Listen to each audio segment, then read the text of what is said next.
Is that an octopus in your pants, or are you just happy to see me? See what I did there? Go Red Wings! From Octopi Experts Woodward Sports. Welcome to Woodward Wings. I am Justin Satawa here for Woodward Sports. Welcome to the new channel. Pleasure to have you all here, but this will not keep the same tone of this video. When you look at the upcoming season and where teams are at in the Eastern Conference, where the Wings are at, what their roster outlook is looking like, it's not looking good because this free agent class here in 2026 is bleak to say the least. So let's get into it. First factor that leads into I think the Red Wings are going to be stuck in NHL purgatory until they have a move that can elevate them to the next level by bringing in someone who is an A-level superstar. They are going to be stuck in this.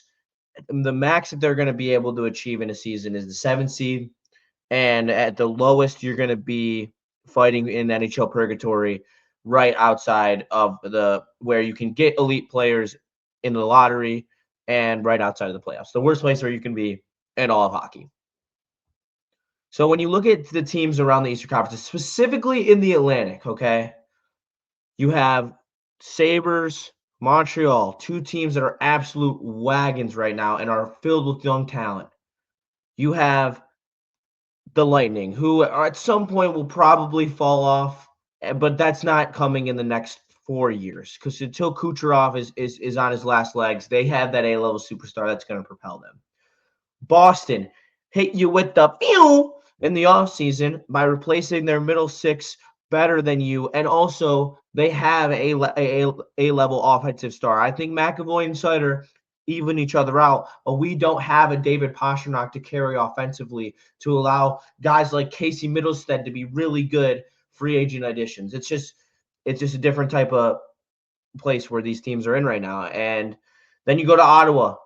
Ottawa dealt with injuries all year. They get Sanderson back. They get to Chuck going, and they're zooming. And I would not want to see them in the playoffs right now. And I wouldn't want to play them. They physically dominate us every single time they play us.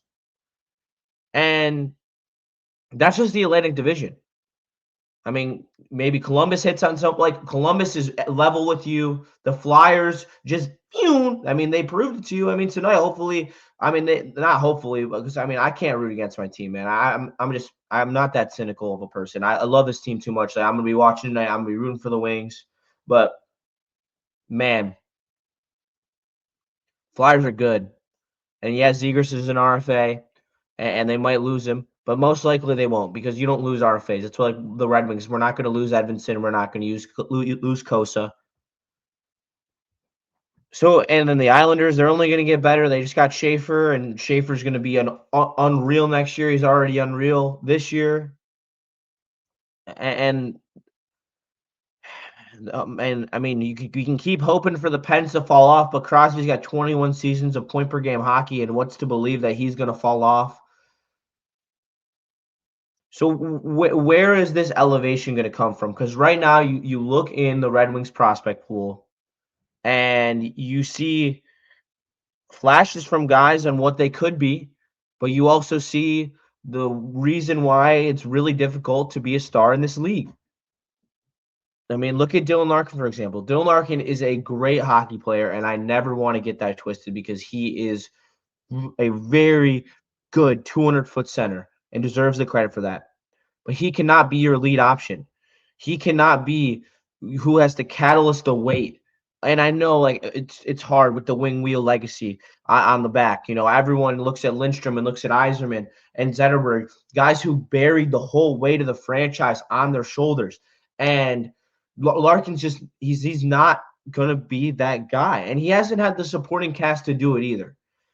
But he's got it through. He's played hurt. And I tip the cap to Larkin anytime. And I think the people who want to trade him are absolutely out of their mind. And I understand you're going to have to give up players to get good players, but I think that giving up Dylan Larkin is not the answer to this team. He also has a no-trade clause through 2027. 2027. So you can't trade him till next year anyway. And then he has a 15-team list. But once you ask him, the relationship is over. You can't ask your captain, who a hometown kid, to waive his no trade clause and then come back from that and not get a trade done. That's just not going to be like that. That really is rocky waters. The second thing that this team has an issue with is there's no answer in free agency. Like they have 30 million plus in cap space this offseason, and there's going to be no one to spend it on because everyone's a restricted free agent. And unless you want to get in the mucky waters of an offer sheet and give up more draft capital, which I mean, honestly, it might be in their best interest, but if you're going after an RFA, it's going to be through a trade, and it's most likely going to be Jason Robertson because he seems to be the only one that will be available because the Stars refuse to pay him the amount of money that he wants. And I think he realizes there are teams that will pay him. The Wings would be one of them. The Wings should pay him out the ass. They should make him the highest paid player on the team, and because they need more scoring. And it's just. There's literally like no UFA out there other than Cal McCarr, which I could not see him leaving Colorado. I mean, maybe he does and shocks the world, but why would he want to come to Detroit? I mean, you could I'd throw as much money at him as you could. I mean, Kirill Kaprizov's making 17 mil. I mean, line up the check. It's the new era of the NHL, and that's how you win. And so there's going to have to be some type of transcendent either luck or move because it's not building a good team isn't all through like drafting well and good free agent pickup. Some of it's luck. Matt Boldy, second round pick. Lane Hudson, second round pick. You got to hit on some of these late guys. So is Max Plante maybe our Matt Boldy? I'm not putting him in that. I don't want to put him that expectation on him because I think he's going to be a very solid middle six scorer who's a really good facilitator. I think he's gonna like his floor is a less skilled Lucas Raymond, and I think that's solid for a second round pick. But you're gonna need one of these guys to develop into some weaponry because you have a lot of 1B, 2B, 2A, 1B type of talent. You have like Lucas Raymond is a borderline all-star.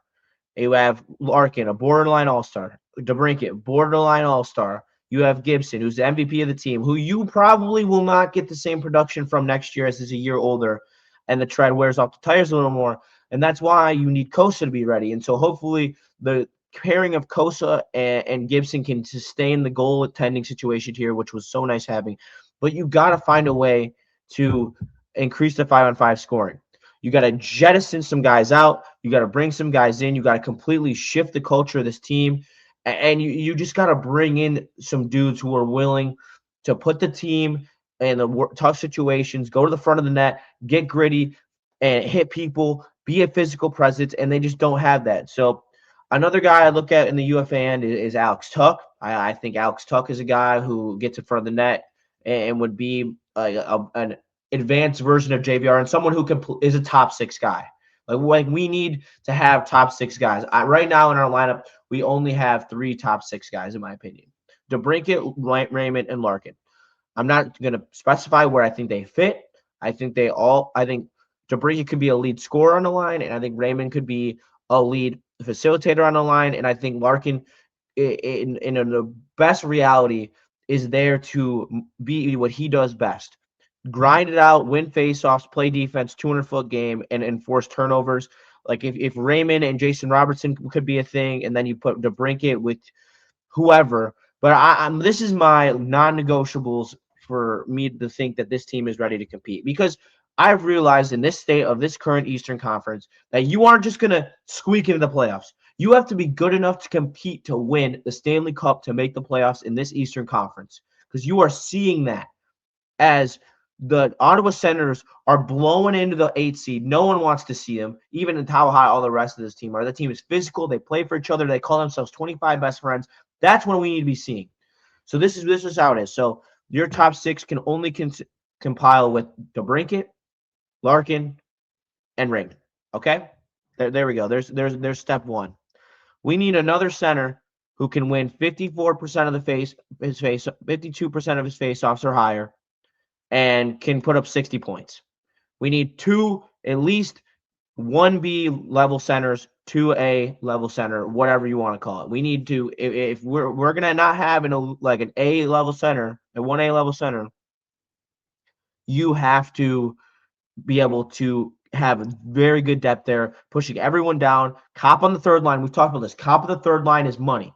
That is where he thrives, where he will produce, where he can play his best, and you put him with two kids and you let him ride. So we got another center. You got to add another 35 goal scorer on this team. You need to have 240 goal scorers between DeBrincat and hopefully Jason Robertson. That's who I'm gonna hope for. And maybe Austin Matthews comes available, and that's the guy who I think you got to just strike on and hope that you can get him at a depleted price and where he can take off in Detroit. I don't think he helps your soft issue, but I think that he, as a player, has the ability to put up 90-plus points still, even coming off his injury, and still plays a solid two-way game. He has his lapses, but everyone has his lapses. We've seen it with everyone on this team from time to time. So he's not going to be a guy that shifts the culture, though. You need guys who can shift the culture. I need Ben Sherratt in the third pair. I need someone to pair with Justin Falk. I want to see ASP with Sherratt. Hopefully, ASP is ready next year. I want to trade Johansson. It doesn't matter for what. I just don't think that he has a future on this team. I think he's a third-line D, and we don't have room for more third-line D. You can't trade Sherratt. We gave him a no-trade clause for whatever reason.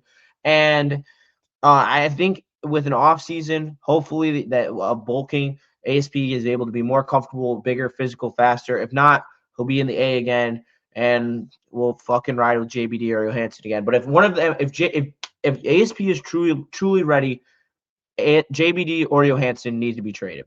Don't have room for you on the roster. You're not good. You don't help the culture. And then you need to bring in another physical, big defenseman who can play with Falk. And you move Sherratt down to the third pair, and I think that really evens out your defense.